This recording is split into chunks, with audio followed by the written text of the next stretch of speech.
He's exerted more pressure. He's been in the right place at the right time. And you can argue that because of the matchup and perhaps very of Zach, but definitely Darlock doing the best.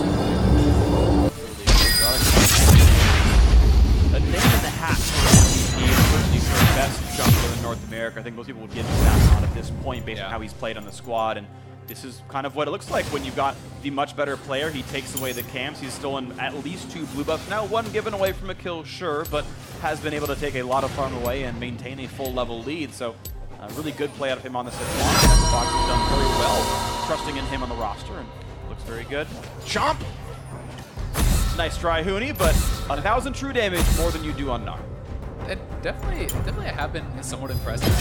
You wouldn't last a day in the void. Solo's perspective, but I think this is a very tough matchup, and he's actually at 6 stacks of his beast here as well, and this is turning into a bit of a fight. But both bot lanes roaming up. Ulti lands, a lot of CC right now. Hako going to be pushed back and forth, running away, and here comes everyone else as the teleports do come in. The flash away from the tongue lash.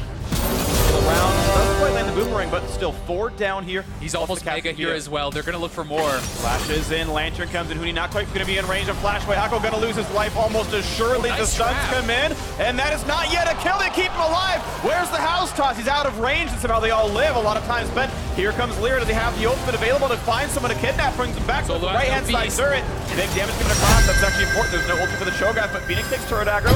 700 health loss. He walks away without nearly enough. One down here. No kills to be found. Not quite the knockup on Altec either. That was actually some beautiful play there from Apollo, flashing to avoid the Sejuani ult, landing the trap there on Huni to actually peel off of Hakuo, then the play coming through from Hakuo, and this is honestly pretty nicely navigated here from the Clutch bot lane to get away. They look for the initial engage. Huni's the one team being in first, but the box slow, able to keep Adrian off him, and then Huni with the red buff, almost Mega Gnar. They want to go for the dive, but Febiven already down here in position. Dardoch moving forward. Now watch the flash here from Apollo, dodges the ult, and the trap drops in between Huni there, catches him, healing Huni just barely off, allowing him to get to the ult, and the flay to come up there from Hakuo. So some nice synergy, well handled.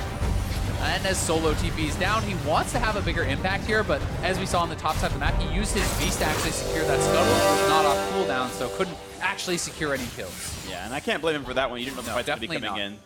And Lyra, of course, chose to push them towards the outer turret instead of the tier 2. That maybe could have been a misplay. Here comes the push in the mid lane. That will be turret number 2 falling. Echo Fox, without picking up any kills, have now knocked down 2 consecutive turrets on their side of this one. 2,000 gold lead remains their lead.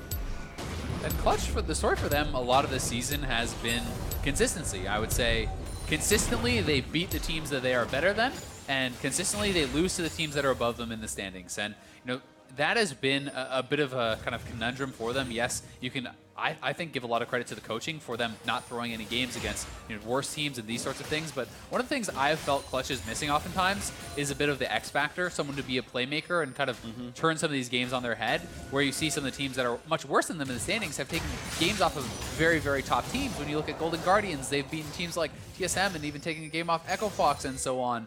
But Clutch has not been able to do that because despite the fact that Febiven has been very strong, Apollo has had great times, it doesn't feel like these are the guys that really stand out and make this crazy play to turn a game on its head and get them that advantage. So that's something I'm kind of looking to see if in this game, with them being behind, if any of them will step up and try to make a play.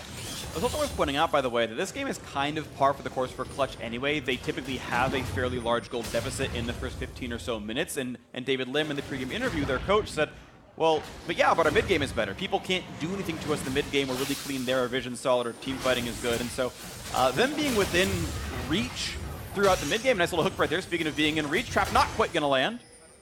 Maybe Clutch Gaming now, this is the part where they start turning it on and they start finding their comeback advantages.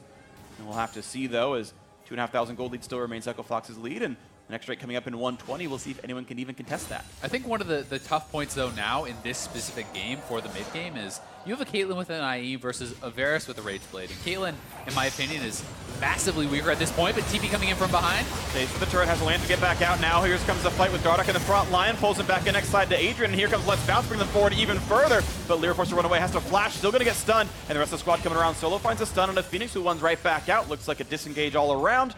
And Huni's still in the mid lane, shoving in. Will actually get some turret damage as a result. Well, and they do get the turret on the bot side, so they do at least get that. And Febiven's going to be back here in time to collect the wave. Yeah. But yeah, this is going to be a hard mid game to actually look to fight in at all. And if Apollo wants to try to stall that out to multiple items, I think that is where Caitlyn can really be strong again. But in my opinion, Caitlyn needs, 2, if not 3 items before she really becomes relevant again. You have a great laning phase, but Rage Blade Varus is way, way stronger than an IE Caitlyn on that one item. So Echo Fox, I think, is going to be more comfortable at this point to play.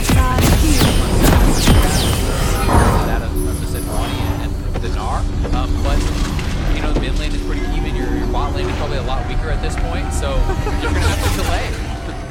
Shout out Huni buying time for the blue up to respawn. This is, I think, attempt number 3 or 4 at stealing one, but Lyra's around. Hakuo in the wings as well, but I believe unspotted on this, depending on how he plays. This could be in danger. Solo rocking around him as well. He may force Lyra to take it away himself, and it's looking like that is the case for now. 30 seconds. He wants to give it to Bevin, so even if Huni didn't get it himself, if he forces that to go onto Zach at this point, that is a small win. Oh yeah, you definitely would not want it on the rise, if you can choose. So Bevin could be able to collect it though. Come on. Good job handling that very discreetly. The Echo Fox members were in the area. There was no real need to panic. Let's get down. Choice of going to the left defensive build. It's not going to be a missile massive Come on. Power out. Damage, he's in more danger if the magic damage does come through. Definitely is a little bit less survivable, and there's a lot of kind of arguments and discussions about, well, if Rod of Ages is the squishier build, even if it is on paper higher DPS, can you actually output higher DPS if you are in more danger? Like, does the Abyssal not allow you to position more aggressively and thus get out more damage? And that is something that is pretty debated among pros, but it would be interesting. It could just be a nod towards their damage profile in the competition, right? You have a Caitlyn who's not going to be putting out a lot of DPS for quite some time. Cho'Gath, well, he can't put out a fair bit of burst. It's not really high consistent damage. Zach is not high consistent damage, so maybe he feels he just needs to do this without kind of that third damage. Whereas Echo Fox has the on this Gnar basically a much more consistent damage source, and thus perhaps Phoenix is going to feel comfortable with that. Wasn't knowing, I just wanted to see that coming through. That was pretty close on that one, and actually missed the clock tower anyway. So skill shot slightly wide on both sides. Found nice here. Taken. Have the 1 duo on the bot side on. Now plus 10 farm draw back as well. Comes through close to Wits down on the one side, close to Shiv on the other. Your point though about the digital interview, they have not really been in this mid game. Clutch has been kind of holding strong in that regard, but they're looking for a play now. They'll look to cleanse, and Nocto gets away from that one. So of course, no suppressions. You don't need the QSS. We've seen so many defensive supports with run that items that they can say people will not be the target themselves. Not the position. It's a very disengaged team. Got the huge cleanse a lot. Farm and they might get off. They can pull it forward. Rise comes in for double damage. Lunch bounce goes nowhere, but he turns backwards anyway. Lear just want to keep fighting as Huni's now on the back side, but this is a tank on the front line. Echo's going to flash, but be caught by Phoenix. 1 kill comes through, and now it's a 5v4 as Echo Fox looks to grab a whole lot. A big stun comes in. Meganar puts for more, but not going to catch Bevin. Phoenix going to get a bit low as well. Pulled back in, but grabbed by Adrian to stay alive. The backline stays alive on this, and there might not be much more fight to have as the ultis are down. Clutch Gaming forced to disengage, but keep in mind there is a Baron on the map that Echo Fox might look at soon. Nice both sides, a lot of summoners straight, but it is Echo Fox who has the HP advantage off of that. They are not willing to commit to actually going to the Baron. Respawn timer is pretty short here, and Paco is back up now, but they do at least get vision control, and they're able to take away that spell. So while he goes, he's not going to get himself, so all in vision what Clutch is doing here to control it back. That probably won't last too long. Run continues to up to 100 levels. If you do get an opportunity, you can burn down the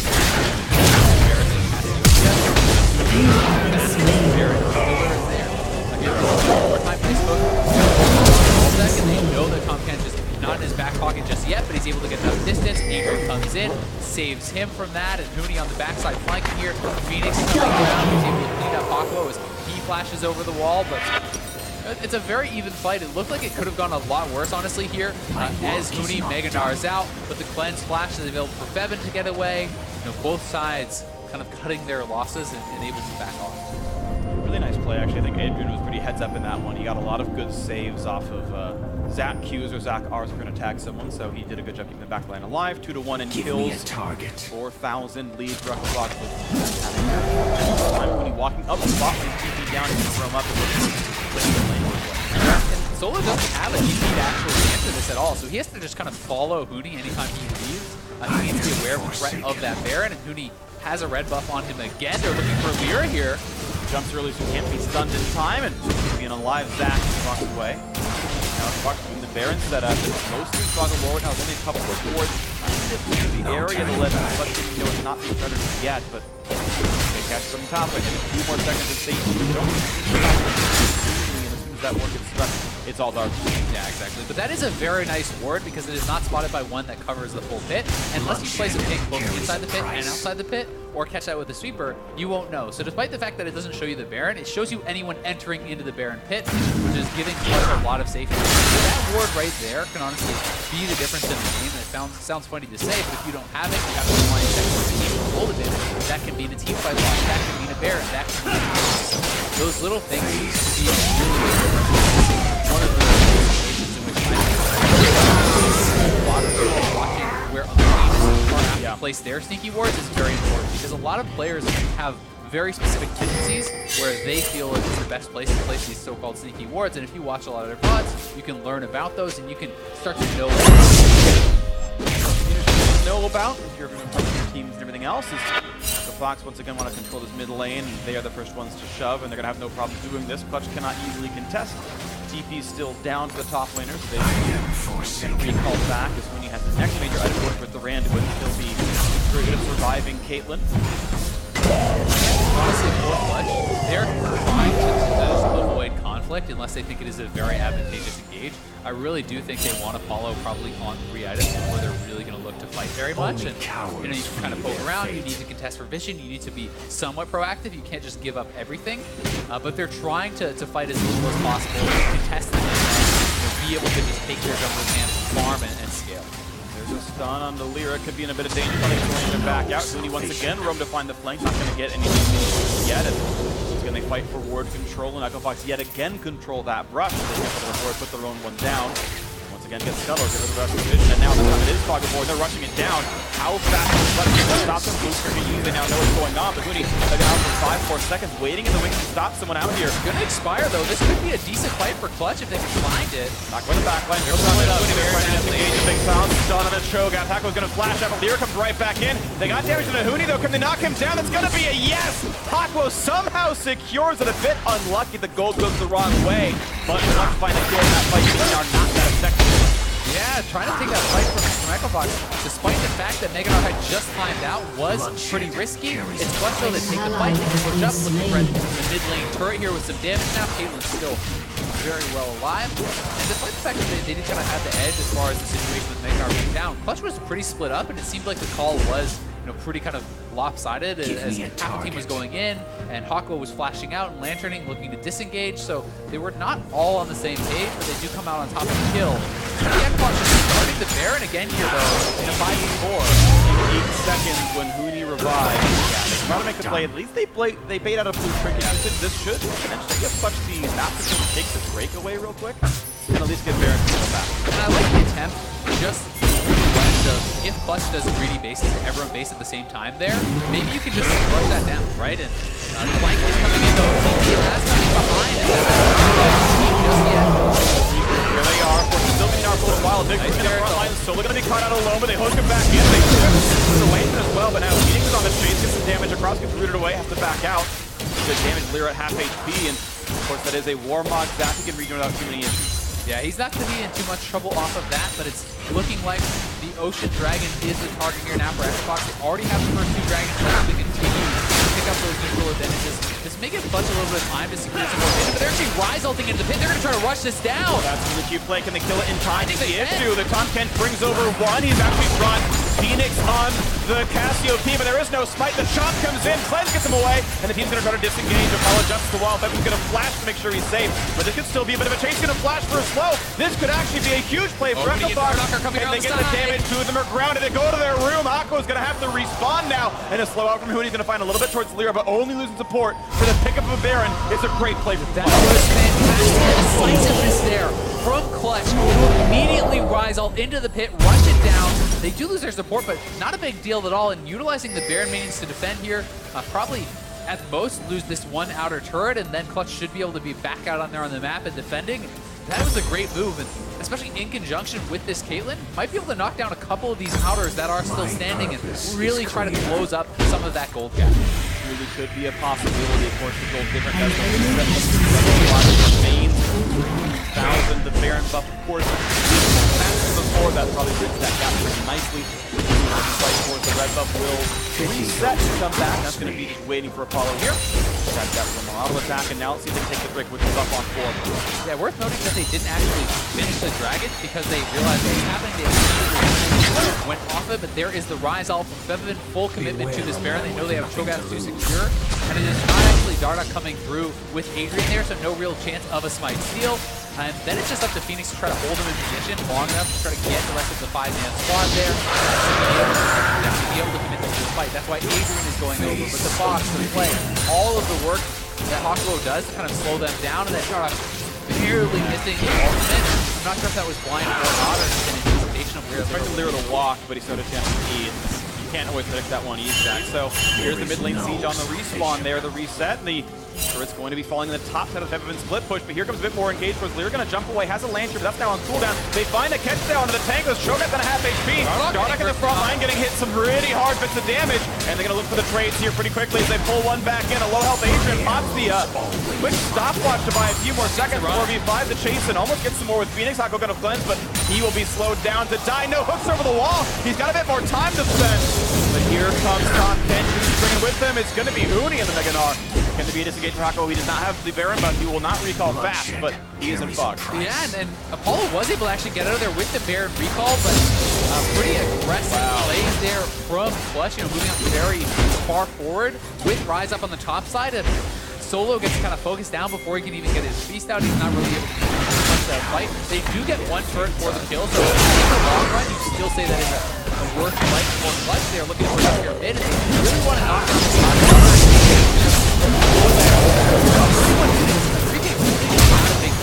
They were actually 3K down long ago in this game, and are going to be able to close this gold gap to just about 2K, 2.5. Yeah, really nicely done. The mid-game for Clutch, and they certainly don't play a flashy style. It's a 6-kill game at 30 overall, but they've held within arm's reach of Dr. Bucks the entire time. They got that there, and can now Elder Dragon will be the first to spawn, but breaks up. That's a better objective for them. It certainly does, but while it's not flashy, it's intelligent, because if they were to fight into this ranked like with the one-item Caitlyn, you would expecting them to be getting smashed in these fights. But now this is a 3-item Caitlyn with a QSS. This is the point where Caitlyn really does start to turn on. He's going to want the armor pen and so on and so forth, but he's getting pretty strong. Here's the engage again. That's up on the top side of the map. Already had taken down the turret, and the Miasma here over onto Solo, kind of blocking him down, focused down with the Varus ultimate there as well. But again, it's Clutch fighting back pretty well, disengaging pretty well, and finding ways to escape. And this is slick here from Aquo. Immediate cleanse, the instant cleanse on the support, hooks over the wall, runs up to the top side. It actually escapes there, so pretty smart play from him, and really well done overall. You're seeing what this CatCP is doing in those team fights, though. Triple the damage of what's coming out of Febiven. We got to see if that Rise can actually pick up a bit more later on in this game, as Apollo's been doing the heavy lifting here. Also worth noting, though, Febiven wasn't there for most of the fight. True. He was coming from the top side, but now that Apollo is at a stronger point, they see Clutch more willing to actually group for 5v5 and look for more of an even number of fights, because their AD carry is at a strong point. I would say he is probably stronger right now than the Varus. And it's going to be interesting to see how they try to play this out. Are they going to continue to be a bit more risk-averse, or are they willing to actually match up and straight up fight? In these team fights, Phoenix is incredibly high in magic. Voice now for Febiven, but obviously Cassio could I think it's a very intelligent build. I always like to look at it as kind of top side of the map. Anytime the top side of a team's map is all magic damage, building for these items is so efficient. It's a Zac, it's a Cho'Gath, it's a Rise. Those are the 3 people that's probably more likely to be hitting you as Phoenix is doing. That MR not only is helping him deal with his Rise, it's helping him deal with any of the other members. So unless it is Apollo actually getting more which can be very positioning, he's going to be really paying, and that in combination with the sustain, kind of self-fuel with the Miasma, can make it really tough.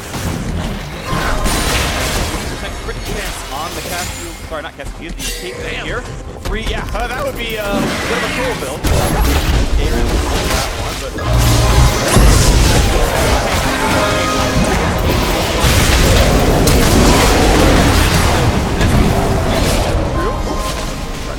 Not gonna find the shields upon 2.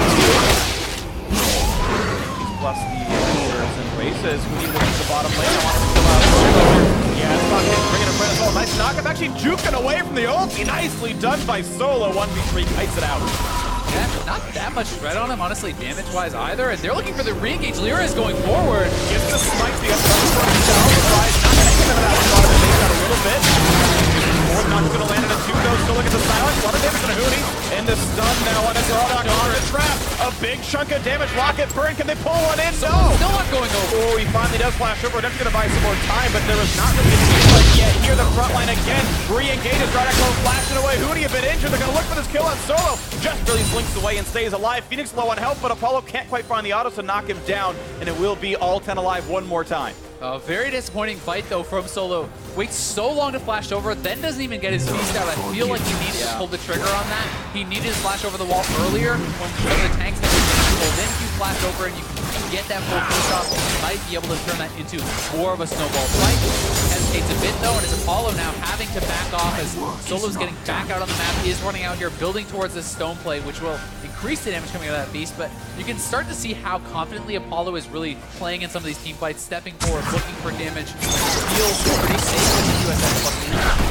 More scary tanks in the front line. They're still up in 10 seconds. They're unalive right now, and I think Echo Fox wins either of those trades. Right now they're going for the Baron side of this one. On the side. About to be Mega, looking for that flank. Can they push him out of this one?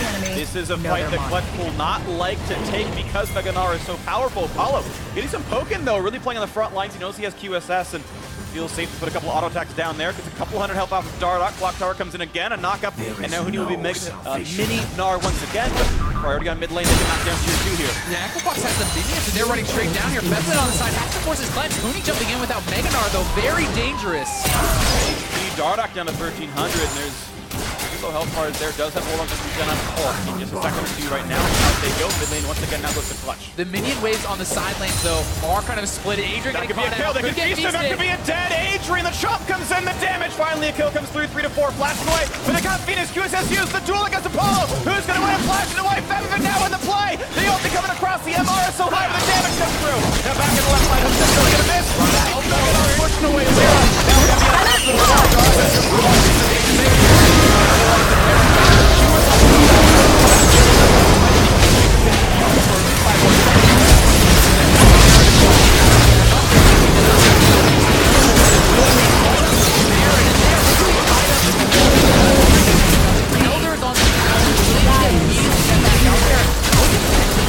rush down this Elder Dragon. There's 30 seconds still on the respawn here from Phoenix.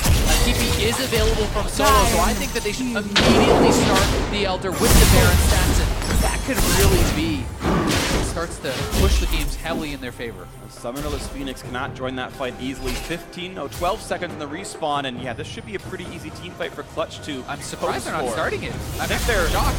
They're just delaying the time. They know Phoenix can't join easily. They've got a few seconds to play with. They're making sure the waves are under control, and now they can start this one up. Maybe it's going to be a bit too slow as Phoenix is on the map, but they know the timing windows. This is a team that was happy to play a conservative mid-game, and still, you can see Elder dies well before Phoenix could join. They knew the timing, and Clutch Gaming have just checked all the boxes now in this mid-game. Up 200 gold now. A very weak Elder Dragon, but one all the same. And denying it from your opponents is so big in this situation. Echo Fox has been collecting the dragons all game long, trying to build up to this crescendo where they get the Elder Dragon. They have all that power. You're facing down almost adds more dominance. You will be able to punch through the tank now. And it's so strong in a siege situation. In combination with the Baron. And you have the stone plates finish on both the tanks, which is going to increase not only the defensive capabilities, but also the offensive there of Solo on the Shogath. And Clutch is really putting together all the pieces that they need to potentially take this game. Again, another kind of loss in sort of consecutive weeks for Echo Fox. They've had a bit of a set of stumbles towards the end of the split right there. Clutch Gaming, oh, didn't quite pull in Solo. He's oddly enough by himself, sitting with the name. Not like it really mattered, but... Yeah, it was like a half-screen rise rotation anyway. Yeah. Didn't really do anything, but Here they are, they have the Baron buff, they are looking to knock down even more outers and extend the gold lead. And they had spent almost this entire game behind. But they are now having the advantage, they are pushing down, they are looking to support forward onto the team. Mid-game now into an advantageous late game team fights those objectives they want to win the game in the front line with no banner of commands in this team, so it's not the most dangerous of cannons, as Zale about to say it himself, giving the thumbs up. But comes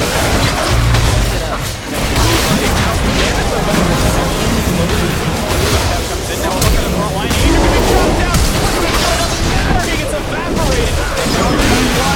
Wants it flashes. Ulti comes in. They've all sidestepped it, but they got the damage. Phoenix is going to fall. The turret's dead as well. It's a 5v3. Clutch Gaming can now walk it into the base.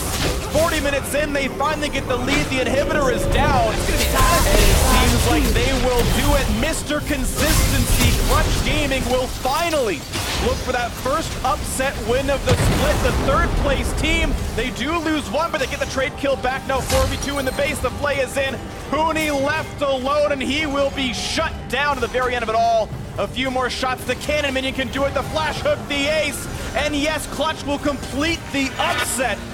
They will be half a game behind a first round bye in the playoffs. They had Echo Fox their fourth loss, and now Mark Z must predict Clutch for the rest of the split. And what a game it was. Clutch Gaming in Week 8 has finally arrived. They take down a team above them in the standings. They give us that statement game that shows they can compete with the best in the league, that they are someone to look out for in the playoffs. They're going to be feeling so good now. I think that only half a game back of a playoff bye. This is a team that has been overlooked throughout most of the split and really are peaking at the right time. The damage graph for this game, by the way, actually ludicrous. Quick math in my head, Apollo did roughly half of the team's damage. Also roughly double anyone on the opposing team either. What actually predicted Apollo, you know, put him on the tier list like somewhere around 5th or 6th. Jat put him at 9th. Shame on you, Jat. As we all know, Apollo is 8th here. Last I did the tier list, that was the case. So really good stuff out of the bot lane. And it wasn't like bot lane got smashed in lane. Nope. This wasn't what happened here. A bit of attention from Lure, but it didn't really matter. At 10 CS, that was all it was. But I think Apollo looked at the gold graph and the name shot was like, hey guys, they did pretty good this game. Turns like that was pretty solid. His most played in his professional career. Apollo on the Caitlyn puts on a pretty heavy carry performance. Another 8.4 loss for Varus, who really has not been finding a lot of success on the patch. Let's send it down now to Avali and Clutch Gaming's Chain Warden in the support role. Thanks, guys. I'm here with Hakuho. Congratulations on that victory against Echo Fox. You and Apollo playing great in the bot lane. What makes your bot lane so strong? I mean, as a duo, we've been playing together for 3 splits now, so we have really good synergy. I feel like we know what we want to do. And I think this meta is good for us because we can pretty much play for the 2v2, which is really good at. And as long as we can get ahead through bot, I think we can carry the game. And in this meta, we've already seen you break out the Morgana, Thresh again, and a little bit of Peric. What do you think about the current state of support, and how does it maybe fit your playstyle? So supports right now can play like anything. You can just take some like CCs though. I prefer like Karma Fire meta because I really like killing people. But Thresh is good at that too, so I'm having fun with it. Well, congratulations again on that win. And for more on the game, let's hear from the State Farm analyst desk. Thank you very much. Avli prefers Karma Zyra metas, but Thresh could still get some kills in, and he played quite well on that. First victory for Clutch above that line at the top of the day. They did it. They got the statement win. And I got it right. And Mark got it right. Kind of like in spite of yourself. It's one of those things where it was in spite of a lot of things too. Like we talked about these win conditions.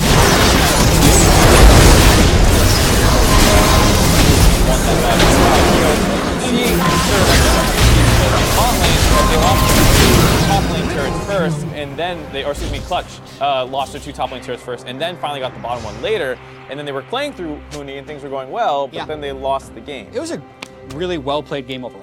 Like, this was one of the most intense 4-kill-to-4 games in 37 minutes that I've probably ever seen. I was going to say high action, low kill, and it kind of speaks to the fact that you can play towards win conditions, but ultimately those win conditions aren't guaranteed to take you to victory. This one was more a factor of team fights and the positioning as a 5v5 in the later game. Yeah, I mean, once it got into this 5v5 phase, like, we were kind of waiting for Huni to either make the big play or make the big mistake, and we were saying, like, Huni's not going to jump into the team as Mini-Gnar against the Cho'Gath, surely. But then he did, and like that one little mistake there, Clutch Gaming immediately pounced on, right? They had great Baron control.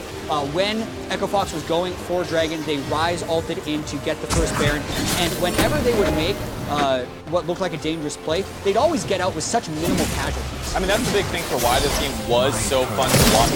Kill count was like crazy plays with only one person dying at a time. And this was one of the key fights that was more than one person. Finally, they get a bunch. They get Adrian right away. They're going to finish off Phoenix. A little over-aggressive by Apollo, but he does a good enough job baiting into him to allow Peppermint to get on top of him. He gets that kill. And with that, they've killed everyone off. Apollo's going to heal up, obviously, as a carry. They're going to chase down some more people, and they get complete control of this Baron decisively with kills. They can reset on the map, get the Elder Dragon, and set up this play. Hooks, man. Notice how all of these start with a hook.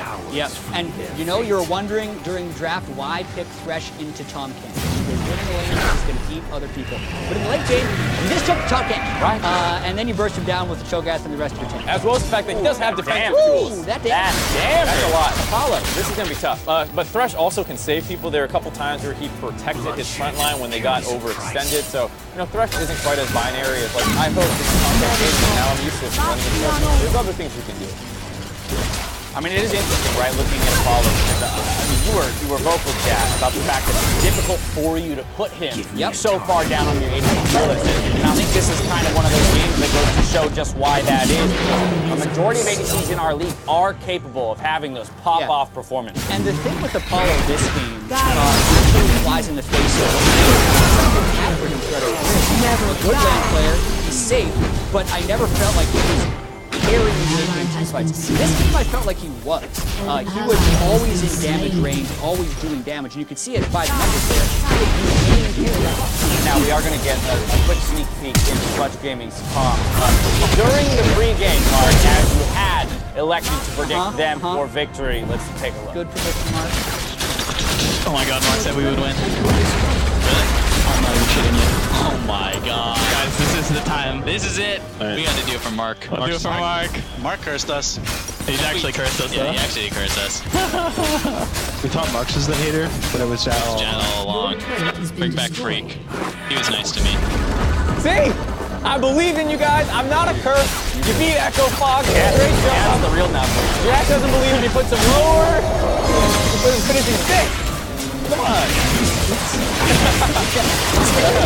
Didn't get that one right. I mean, this was an upset win. It's very understandable. I was ready for, like, if they lost, to be like, see, this is why we don't believe in you. So I was That's the whole reason you predicted it. No, I really did. He was aiming for the ability. No, absolutely. I really believe in it. I mean, but that doesn't mean that Clutch was without fault, because let's remember that they were behind in terms of the gold lead. For the majority of this game, it wasn't until the end of those picks that they were kind of able to run the people. And this is them, this is kind of play to their play style where they pick the counter pick bot lane, they're trying to go aggressive, but like we're starting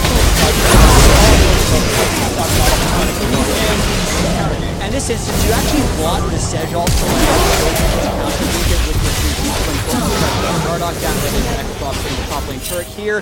You hook the Varus. I actually expected Lyra to move his jump a little bit further behind Altex so they can't disengage so far. So there's good and bad things about this. Like, Clutch Gaming was always in what I felt like the right position to make a lot of these plays and had mild misses in their execution. But then what I would compliment them on is their ability to get out after it's gone wrong. They only lost one person for that engagement. There were a number of skirmishes that it looked like the kind of classic Echo Fox fight where it's like, oh, they went too far, they're kind of getting caught out, but they out-micro people, and suddenly they're going to turn around and smash them. There's one where they were between 2 turrets in the bot lane at like 12 minutes. Right. But they never actually smashed Clutch Gaming. They got out with 1 kill there numerous times, and that level of coordination, despite not working out in the engages, being able to get out and not get blown out of the water is why you can hold up to Echo Fox. The final thing to hit here is what does this mean for Echo Fox? Again, this is a team that only dropped 1 game on the first half of the split. They have now lost 3 on the back half. They're 500, just like Golden Guardians.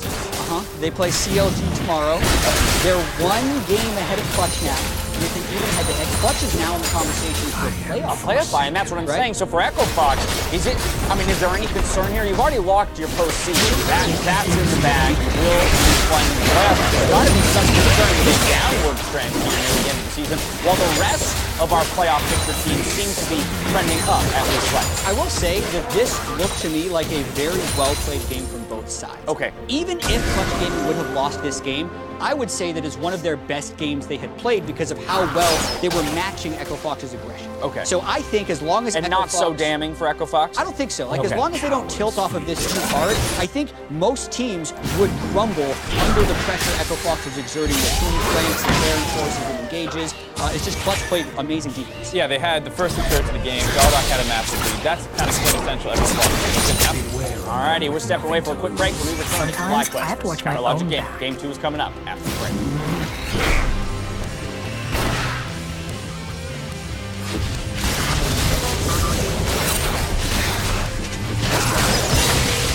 Oh my god, Mark said we would win. Really? This is it. We gotta do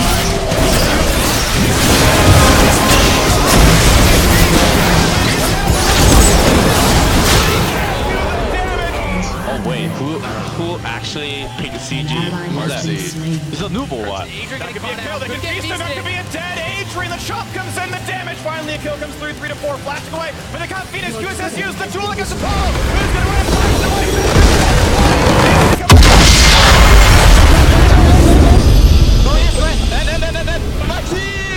Maxi! Holy fuck! Marx is the savior! Maxi! Let's go!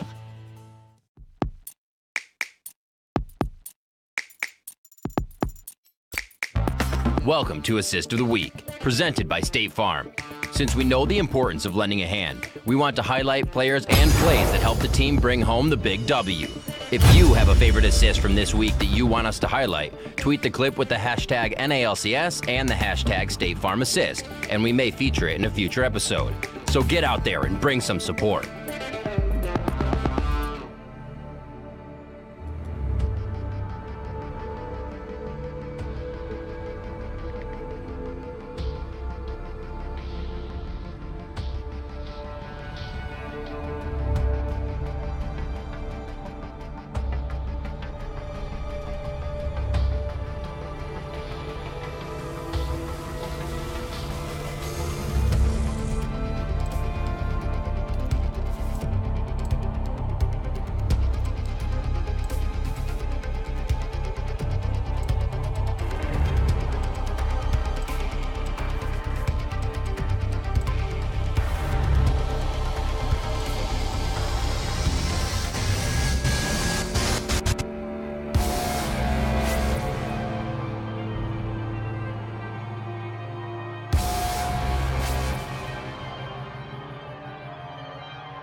Beauty will know agony.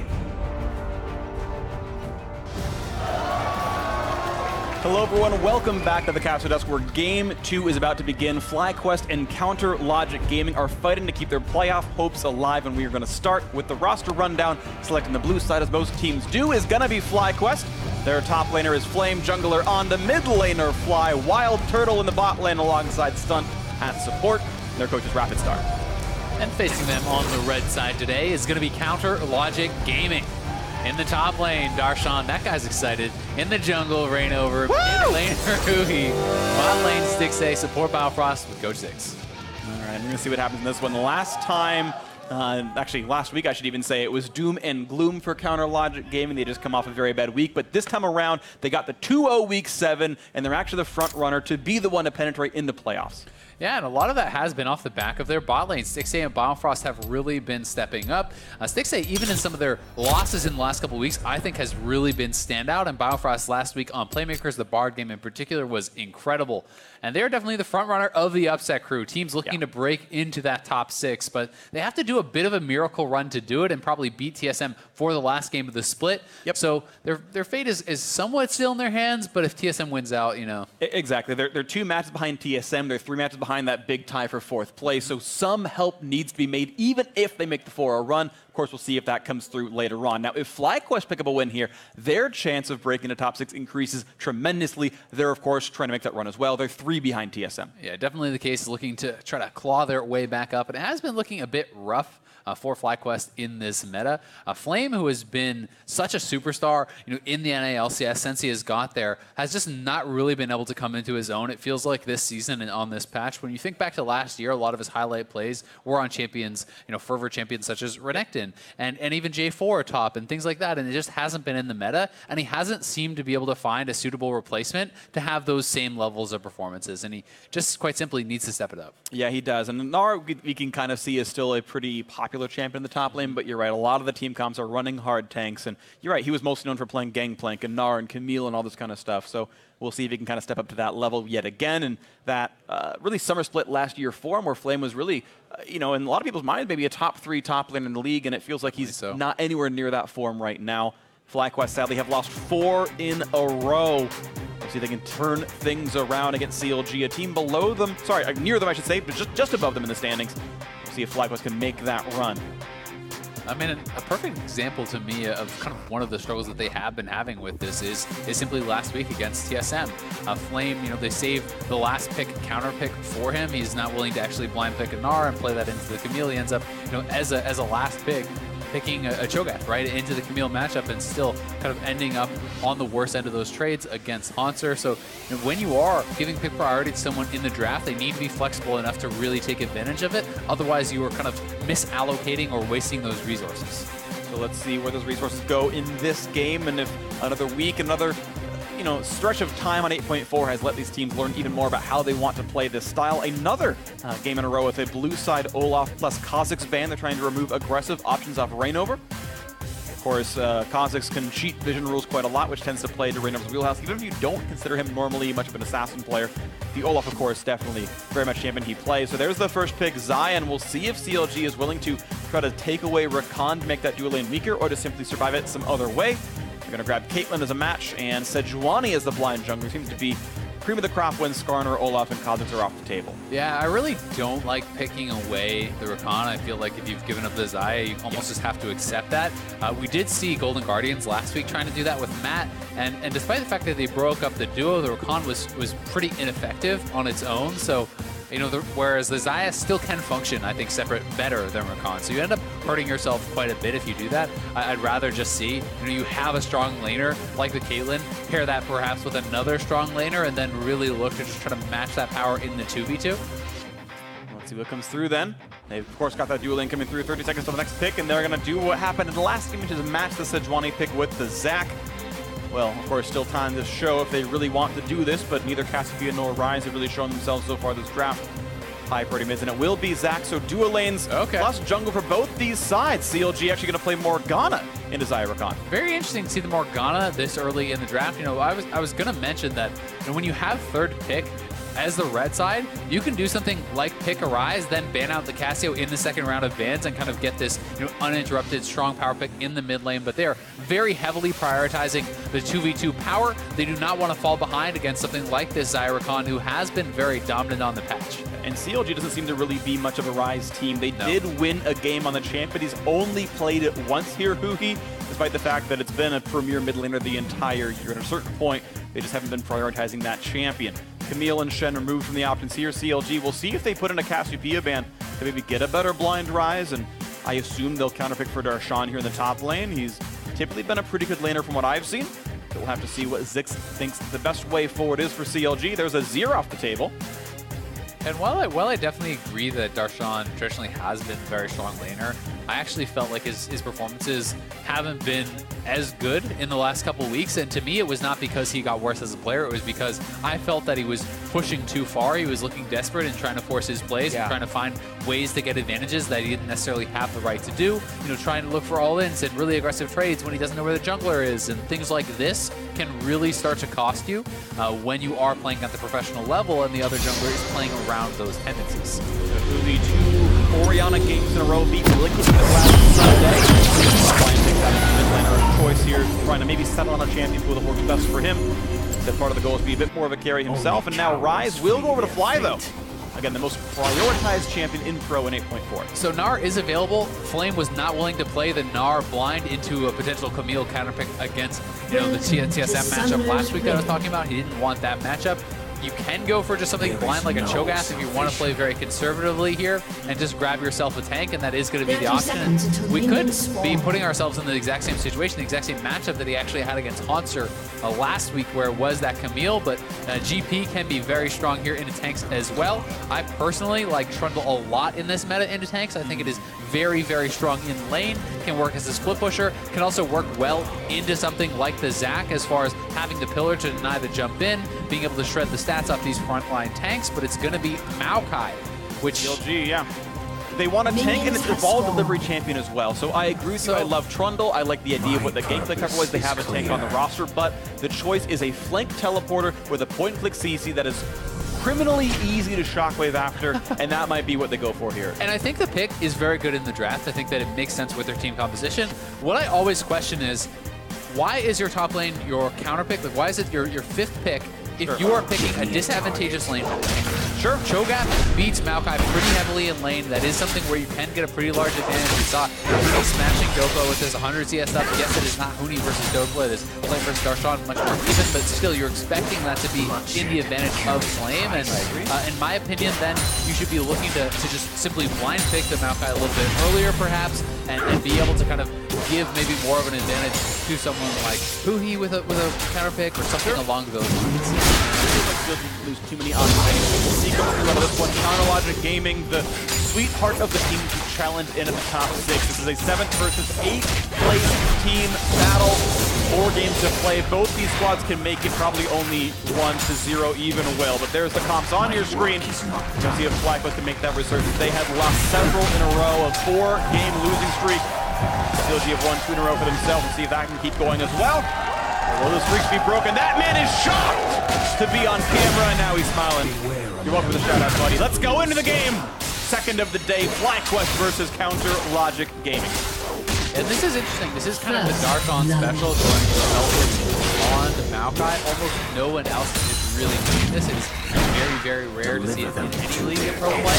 He is really prioritizing the playmaking, the shorter cooldown on teleport, the shorter cooldown on flash for these stages, but you are taking a losing lane, making even more of a losing lane by going into someone who is playing Grass there. So we will see how that is really going to pan out. If Darshan gets blocked into an isolated lane, you do not have a combat rune as your keystone, right? Yeah. So you should be getting even more behind off of that. But it did work out last time he brought it out. He was able to survive lane, and he was able to get it on the map and really be effective in the team. Here as we once again look for the cheeky level 1s of CLG. One of the things I really do respect and love about this team is they have what feels like several crafted level 1 engages, and once in a while they find that extra, the little free first blood. It feels like a team that actually does look for their opponents instead of figure out where you can catch people out. This game will not be much of anything for CLG, but I love the fact that they try. I think it's almost always a free advantage. Exactly. I'm totally in agreement with that because I cannot really think of hardly any times at all where they've actually got a disadvantage off of the level ones that they like to do, because they're the ones instigating it, they're the ones who moved up for these plays, so even if you let your opponents, you can very often back off and not really have it be much of an issue. So I love that they try it. W4 though is so strong with Zyricon. And Biofrost has the flash. That might be the damage anyway. Gets first blooded at 147. Wild Turtle, the one more shot will do him in. And he can't get away from the wall, so at least a trade for CLG's side. And honestly, it means more farm for Stixxay. That actually might have betrayed Blacklist a little bit. Yeah, despite the fact that First Blood goes over, he's going to be able to actually have the wave and kind of get more experience, get more gold here. But here it is again. This is the power of the level 1 from Zyricon. The W popped by Zayat works also on the Rakan, so both of you get that increased attack speed. Both of you are able to put out that damage, but Wild Turtle does not get his heal off before the Ignite comes down from Biofrost there, which means the heal very little effectiveness. Stixxay free firing back on Wild Turtle that whole time, is able to trade a kill back, and we'll be able to probably get a pretty advantageous buy when he does actually go back for that, whereas Turtle just got the wrong start because he didn't pick up any farm before. Biofrost waiting till Rainover can actually get this lane, get this level 1, no bot lane bind, gonna be going in, the flash for a slow, they should be able to land on Wild Turtle, the CC layers, few more hits will do him in, that's the kill, 2-0. Now for the AD carry, Stixxay in the bot lane, CLG heads up play early game. Yeah, that is just really smart passing from Rainover. You know the AD carry is gonna be level 1, you know he has no summoners, and now Wild Turtle is gonna get very far behind off of this series of plays. It feels like a lane swap. Who else was 1 CS 3 minutes into the game? I feel like we're back to 2013 here in this one. The top laners can sympathize. Sympathize indeed. Nice little shot there. Did you know Caitlyn headshot aims at the head of the champion? I did, because of red clothes. You also learned. I knew it. No, I knew it before the red clothes. You take that back. Ooh. I have a bigger brain than ally has been slain. I guess. You're like, oh, I guess he won. Yeah, okay, well. All right, well, Rainover is behind mid lane as well, already having the effectiveness on bot lane. Now here behind Fly, and Fly could be in trouble. Has Flash heal when we get hit up right there. Nice knock. There we go, Flash for the wall. Fly will lose his Flash. But that's honestly another advantage gained off of all the bot lane shenanigans, because Onda had to go and help collect some of that farm, collect some of the experience, and keep that 2v2 safe. Here is the initial play again. The Flash Q does not land there from Rainover, but they're able to get the passive stun. Stun is not in position to actually block that binding. He probably should have soaked it to prevent his death, to protect Wild Turtle there, but he does not. Turtle goes down, and CLG, after a really good start, Rainover has been affecting the map heavily. Now this is a summonerless Rise, and he is here again. No flash. Here they go. For Sejuani. Can he get into range for QW? That should be pretty easy. He's going to get the slow. Where's the command protect? Where's the slow? Nice stun going to be landed here. Now Huhi can come in for a bit more. That's some more CC towards the fly, runs away, but now no more crowd to left. CLG after that slow. The damage is going to be enough. Yes, it is. Huhi hits the final blow. Equal CS, but he's got to kill in the mid lane, and that is about 4 ganks now for Rainover. Yeah, what an incredible start there from CLG. Despite the first goes over, it's 3 consecutive kills now for them. Bot lane winning very heavily. Stixxay is going to go back with a nice chunk of change in his pocket. The repeat gank again from Rainover, that is something you'd love to see. The CC chain, another trap. Love Cupcake with a lot of damage over right there now. So he's got to be a bit careful though. Wild Turtle can put his throttle attack. That's going to be a knock-up, almost lands. A Black Shield comes in, and it's going to land anyway. If he stays alive on that. That CC chain was forever. It's not a trap, gets bound into that, into another trap. And you know, Stixxay, despite the fact that he is very far ahead, has not fought, so he has to still play with respect to his opponent. Sometimes he thinks he can kind of get caught up in. You're like, whoa, I'm really strong. So he does need to get back to base eventually. Go spend up this really start to conserve here in this 2v2. See what comes through then, as Caitlyn's going to keep this push going pretty reliably. A lot of auto attacks coming through. CS lead remains about 20 down here as Turtle is now back to surviving this lane. Stixxay win and actually get his first recall off. He's actually sitting on 2,100 gold, so a couple of waves. You can get VF plus pickaxe. This one, of course, a cannon wave. He's going to be quite a bit slower to push, but at some point he will go back. And a little unlucky there. Darshan actually roots himself into it. An enemy has been slain. Rainover is behind them. He snuck through the vision again. They don't see him. This is going to be so frustrating for FlyQuest. Another bot lane gank while Turtle is still flashless. Has heal though. Gonna land the stun, and the damage comes through anyway. Stun thankfully has cleanse. He saw that one coming forward and gets out of that. But geez, the ganks out of Rainover capitalizing on no summoners, and he still has equal farm, but he's got 5 ganks off. And the pathing is actually got to be so frustrating there for FlyQuest. They have 2 pigs in the river. They have 1 in the forward brush, 1 in the pixel brush. They actually avoided all of that by going straight through the dragon pit. And whether that was through their transfer vision or whether that through just kind of a little bit of good luck there or a guess, either way it works out. They felt that they were safe because of the vision. They were definitely not as they go down again. 3 deaths, 3-7 minutes for Turtle. He is going to be in a world of pain in this 2v2. And just look at this. I mean, he sneaks around past everything. They have no idea that he's here again. And picking up another easy kill on Turtle, who's still summonerless, and even forcing the cleanse here out of stun. Just really good things for CLG. You can't blame the mechanics of playing this fight, but I do question his pushing at all. I feel like your summoner down ready to engage constantly. Should you really be anywhere outside your turret? It feels like he's ready to press buttons to shove the wave pretty constantly. Yeah, and while I do agree, I think a lot of it just comes down to they thought they were safe because they had 2 pigs in the river, right? They were not expecting that sort of a path. If Rainover had gone for a wraparound path behind the next pit, he goes through a river to lane gank, that works easy. They even had, a lane ward a little bit further up, so they felt that they were safe from all angles, but that is the one that they did not anticipate. And it's tough because when you are this behind, if you then give up a freeze, you're falling even further behind. So you have to put yourself in these risky spots, and it's hard to know if he needed to there or not. But either way, it really puts 6-8 in an enormous thing. It's BF plus Zerkers to Zerkers plus a longsword. His individual gold is about 900. But overall gold for kind of like gaming only the 1,200 gold. Okay, it matters quite a bit right now, but 1,200 gold is not the kind of thing you're like, oh my gosh, this game is over. If FlyQuest's going to hold on like Let's did earlier on today, then only so much of a lead. We'll see as that plays forward into this one. Definitely not that big a deal, but Rainover moving down to the bot side again. And one thing that I think is kind of funny to say, but it is an advantage on the top side, but the fact that Darshan is not getting slammed, is not down 25 CS or whatever at this point as a time into a grass Cho'Gath, I think is something that they're going to be pretty happy about, or at least an enemy has been slain. Yeah. One thing I also like to Darshan, we've seen how players like to go for management tanks and tank matchups, especially match damage tanks that can't kill them very easily. Darshan brought Demon Utilizer and kept all 6 stacks, expecting playing the rough pack, so he just keeps away from the Also pretty interesting how heavily he's prioritizing the rest of the team and being able to affect other lanes. He was down 12 to 14 CS with minions at his turret, did not TP back to lane. So that is actually really increasing. But he is saying it is more worthwhile to hold on to my TP to help the other lanes. So Darshan very heavily playing for the team in that regard, and the question becomes, can you convert on the TP elsewhere? Otherwise, you have just really kind of harmed yourself in that 1v1, and it's not going to work. Now the bot lane turret down to about 1/4 here, and Hondo waiting around, seen by a ward. It looks like CLG happy to try to get first turret down in this lane. Darshan holding on to his reasonably well, so that's not going to be a much of a threat.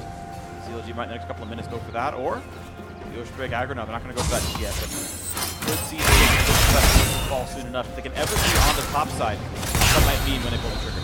Yeah, it's kind of funny because the fact that Darshan is holding onto his TP is also, enabling them to push for that first turret. Yes, he gave up farm, but if you use your TP to go back to lane, then FlyQuest can look to do a TP play bot side, kill off their bot lane, and then first turret on their own. So they're kind of trying to fight back by holding onto that for counter. Nice find right there by Biofrost, and again it's going to land. Means plenty of damage. They're doing a really good job of finding poke here, and I gotta say, for as strong as a Xayah Rakan duo is supposed to be, and of course, I feel like I've never played this matchup. Be outrange other abilities, land the Black Shield on reflex, and then that poke from the vines, really powerful. Exactly, and if Biofrost is playing back behind Stixxay, as he most often is, you can reactively Black Shield that Grand Entrance, and you're going to be able to actually stop that big engage, which is kind of required for Xayah Rakan to really get the super strong trades. Shockwave's going to land where they follow up for much more. Not yet, but in the front line is Onda gets interrupted now by Rainover. They trade back and forth. Much bounce brings him in. Here comes the teleport, the flash away. Doesn't want to be hit, but then goes back in for the ulti. Only finds the slow, though. Rush even flashing backwards. He's going to go for the ulti anyway, but that is the play that was made as the teleport to finish channeling. No kills down. Darshon's actually just going to stick around. He's going right down to the bot side to try to set up some sort of a dive or perhaps a fight that enables them to get this turret. But again, mini waves are pushing towards him, so they need to execute on this, and they need to try to knock down this turret quickly. The Jigsaw turret drop, though, he's a bit injured now for this one, but look at that, they can get the damage on the turret itself with the rest of the team sitting around. It's solo. They share the gold with the balance on the first save, but that is first turret one time 2,000 gold lead on their quest for that playoff spot. Checking box number 1 is beat FlyQuest, and so far, a quite good start for that. Darshan really does get back up to the top side. Stacking it, just going to be given away if no one is there. Looks like they probably will end up losing most, if not all, of that wave. As they are going to be facing pretty late, and it's going to kind of eventually get shoved in here. We'll see who goes there as the Maokai is sitting in the bot lane, so I believe it's the CLG duo heading topside, and of course, just on time, banner of command used. Thankfully for CLG, it's probably a Caitlyn running into that, but this is still going to be a lot of damage on this turret. Die. It's actually, with the auto attack reset from Cho'Gath, his base damage AD is very high, plus the banner, plus the mini wave, so actually pretty disappointed in how slowly CLG reacted to that, because that wave had been building for quite some time. I understand Darshan wanting to stay around to enable the first turret, but as soon as that goes down, I feel like someone should immediately have been recalling and trying to stop the kind of counter push from happening there, but not really thinking too much ahead of that, and are going to give it a give a benefit of the doubt. They chose to secure Cloud Drake instead of recall to the top lane, and I don't know if that's something really worth the cost, even if you're kind of believing in them generously. Balefrost's going to hope to maybe get a random steal, but he doesn't know what's happening. Rip Herald goes down. That was picked up by FlyQuest. So 2 objectives topside with that's Flame solo. Of course, yes, Darshan semi-counterpicked himself. Flame able to do well in the match as opposed to these and everything. Of these course. are all their choices. Yes, of course, choices. So, but with no real effort required, Flame got kind of the same result to a certain extent that he got in the duo with all the ganks. Of course, they were successful. This is why.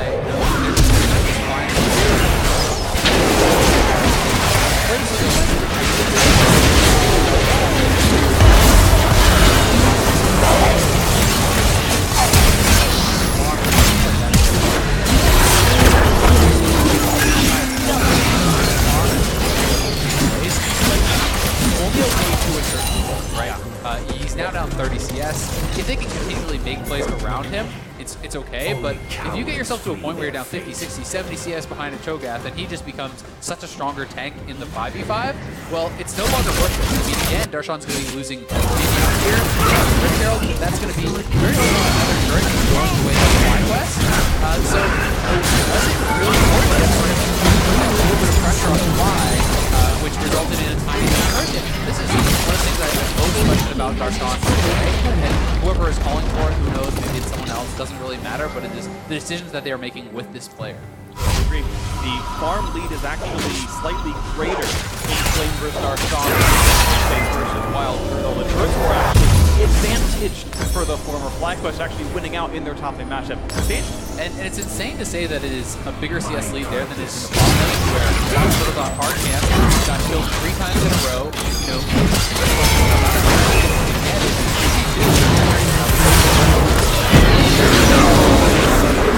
because of the Turtle one Flames wave, that was just a 1v1. Yep. So well played to Flame, at least finding some success in a tank-tank matchup, but we'll see if that can be one of the paths to victory for FlyQuest. They have basically tied up this game now. They're down on Cloud Drake and 500 gold, and as the internet knows, neither means anything. I still believe in Cloud Drake, but that's okay. You can all just disagree with me. I believe in you that believes.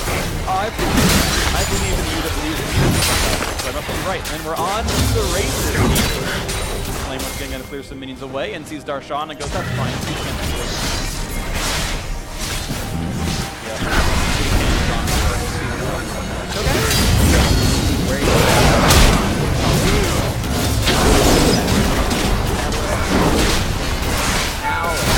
This is what Flash is important. As I talked about in the last game, and you talked about the fact that there was this pretty tanky Cassiopeia build. This is again a 3 magic damage topside from CLG plus a magic damage support. Only physical damage on the team really is Stixxay, so going for the Abyssal, insanely efficient here from Fly. And this is a world where it even does make some sense to go into Glitches. Loose Might comes in. There is the knockout. They actually found some purchase on a Caitlyn, and that's Stixxay trying to run away, but the Featherstorm is in. The Blade Collar not even needed. The kill comes through. TP out from Flame, mirrored by Darshan, but nothing done by either top lane, but stun comes down for Rainover. The chase by Scooby-Doo. A flash out from Darshan. Doesn't want to get hit by this, but a slow natural Biofrost onto not just yet. 1-0 on the top side. Now FlyQuest looking to push more. Yeah, nicely done by them. They're the ones who are going to be pushing up on this turret. Not a lot of wave clear in position. It's really just Biofrost, so this is going to be a FlyQuest turret here, almost guaranteed. Another banner popped up. They are looking really good, despite the fact that the bottom side of the map, did go heavily the other way. Caitlyn is at a pretty weak point of the game. There's a couple items that FlyQuest is just establishing big edges elsewhere. Up by them, managed to get themselves a gold lead for the first time since First Blood happened. We got that top lane fight again, and really nice out of stun actually. Managed to get through, bait the Biofrost Black Shield. Yeah, that is we're not sure if it was out even if that didn't happen, but Biofrost used the Black Shield on himself. That means that Stixxay is going to expose the combo, and they're going to flash, not get the edges, are throwing. Therefore, FlyQuest, also a little bit off that because assist does get some turret hold. I am forsaken. You can see that the Zeke's is already completed here. More stuff has become such a common first control item.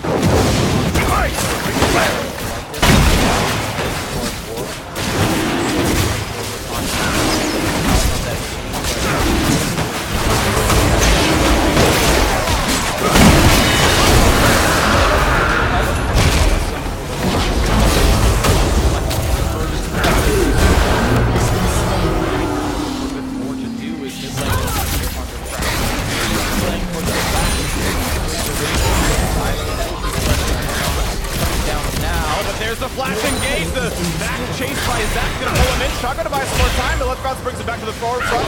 Flame is here, the damage ever coming across the silence, and that's the kill on the Who. He 1 for 0 so far. Blade Collar gonna go to the Fly will lose his life. Stixxay finds that one, not gonna follow.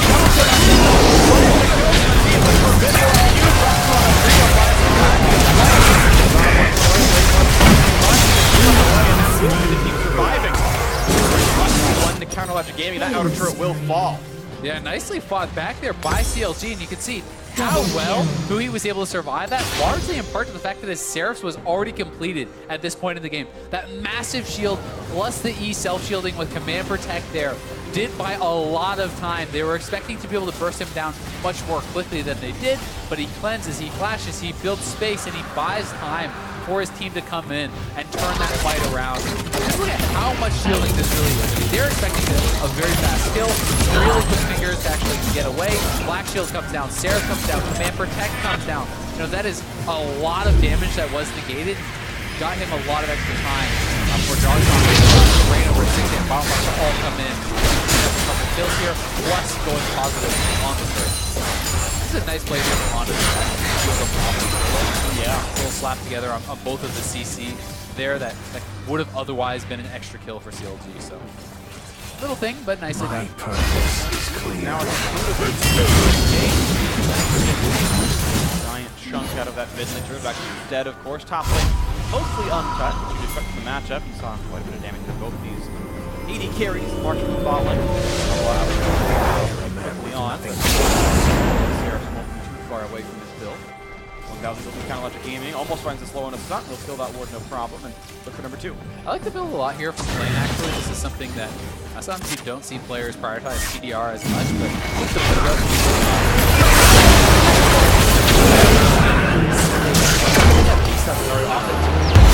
look to increase those stacks.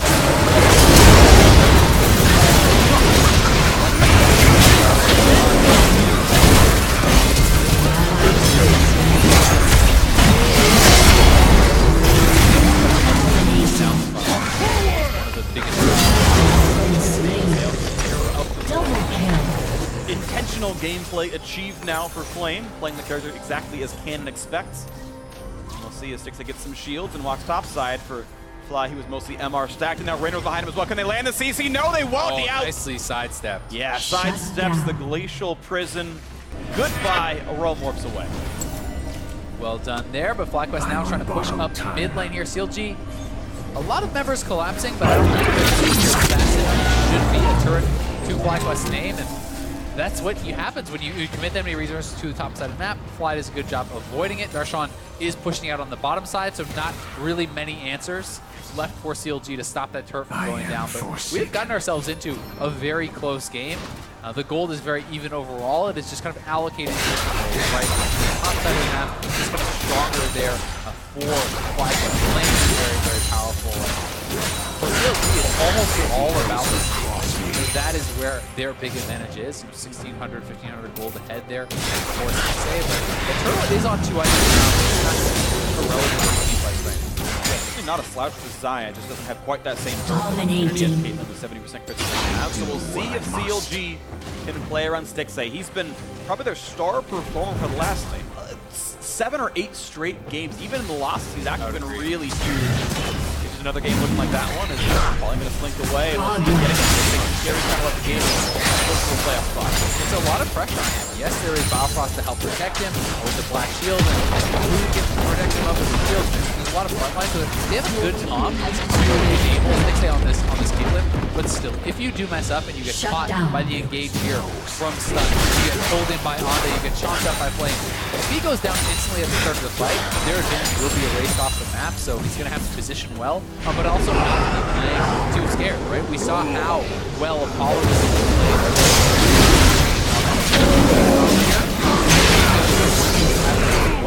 Step forward, constantly getting damage out, and that's what we need to see from Stixxay. You really have to kind of ride that line. Your team has destroyed a turret. Camp on the bush. Yep, unfortunately it is warded. So, egg on their face for that one. Nice try, Counterlogic Gaming. Even as my objective comes in, looks like we've now slowed down this mid game a little bit here, and the gold is basically identical. CLG runs faster out of combat, and that's the only major difference here. And I do have to point out that Darshan, to his credit, yes, he was roaming very heavily and kind of deprioritizing his own lane.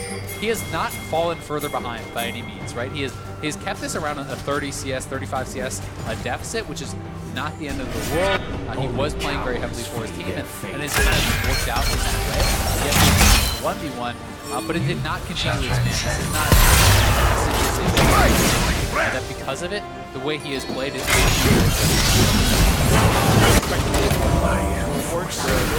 equal the lead win rate. Talking about that lead being mirrored by Flame. I would argue Caitlyn can use that lead more than a Cho'Gath can over his lane opponent here. So this inequality in gold actually might help CLG overall. It certainly can be the case. Banner, I think, throws a little bit of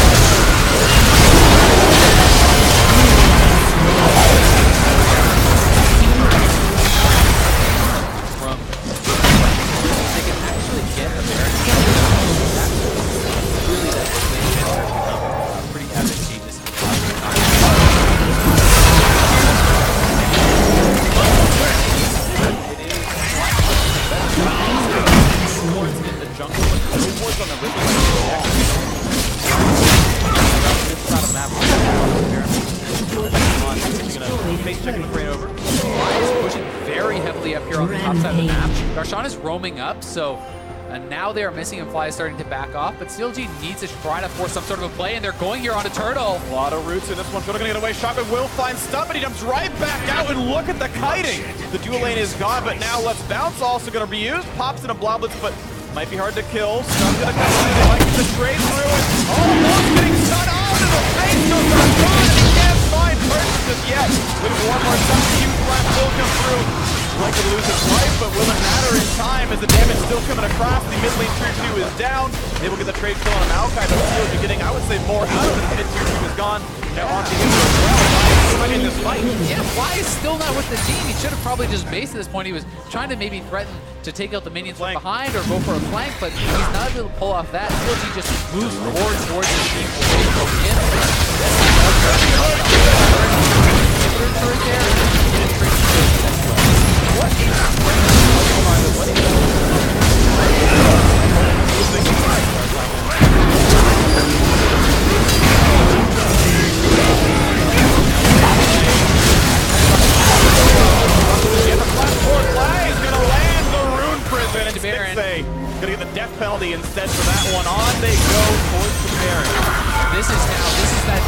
day situation where I talk about if you do get caught out as a team with plenty of time to go in their face, and you get really great over now, I think they should just start the barrels in terms of the fight once CLG has committed to try to stop choke out. That's hard. Yes, it's available, but how much damage do you have in the final? Dead Black, but unwilling to pull the trigger, choosing safety over what I think could have been a better play. Yeah, I definitely think it is a better play. You have to look at it as a matter of percentage. Is that a 100% safe play to start the Baron? But is that, you know, the 80% play? Is that the 70% play? I believe it is, and thus I think it's a mistake to not have started up, and now they're starting it up. But Caitlyn is back on the map, so there's potential.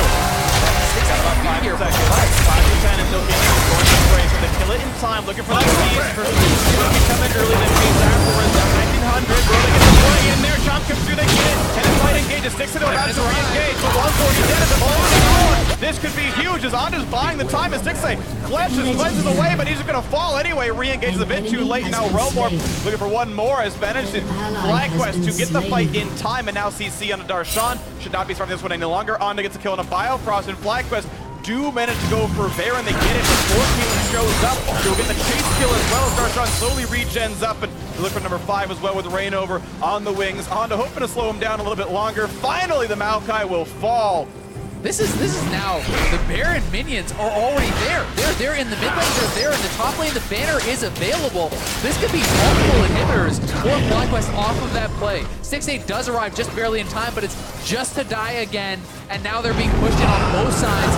Baron waves are already prepped. The banner cannon is here. This is probably 2 inhibitors, and that could be a death blow. 4v5, 20 seconds, and Darshan took so long to die, he can't join this for the defense. Mid lane, the top lane inhibitor is gone.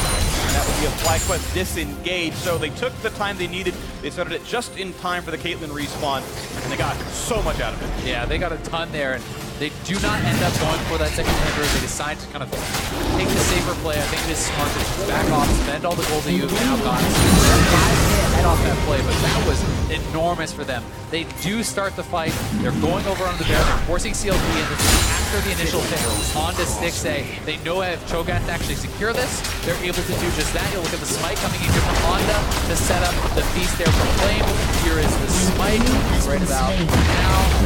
800 down to 1100. There's the second smite from Rainover. About 300 off there, and that's the advantage the Beast has. And right as Stixay walks back, he just immediately gets jumped on by Zach. He pops the QSS to flash out, but he's rooted right after there by Ryze, and he was split up from the team, so not able to do that. He's not able to find any advantage. That goal is not individual goals, which is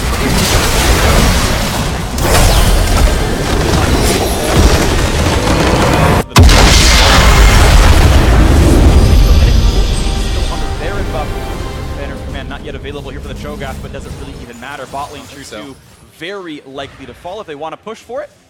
And that's going to die. No one really to Biofrost defending. Down goes yet another turret. 7-4 in that mark. And FlyQuest, again, has the minion waves timed so well. Darshan has to go up to the top side to try to deal with those super minions, but Maokai's wave clear is very weak at this stage in the game, so he's going to require likely additional help. They have mid lane being shoved in here by Fly, top lane being pushed in by supers, bot lane with the banner and cannon is prepped. And this is probably going to be another turret getting knocked down here very, very quickly. 3, 4. How high can you 5, go? Is that it? 6. Second hand is out. 7, 8. I can't count anymore. I don't know what comes after 8. Maybe next match. We didn't go over 10. 1. We're running out of fingers there. Oh! It got 1. Darshan is a scumbag. He stopped our counting. That's okay, though. He's not invited back to Sesame Street. And now, the turret dead, the inhibitor low, the CC coming in, but not finding much. Rainover hiding away and pops a stopwatch. Doesn't mean too much for him. There was a few more attacks come through while Turtle feels safe enough, but they will kite back for now. Yeah, I mean, it was a nice ult over on there in a turtle, but no follow-up came out. CLG did not feel confident to actually go for the engage.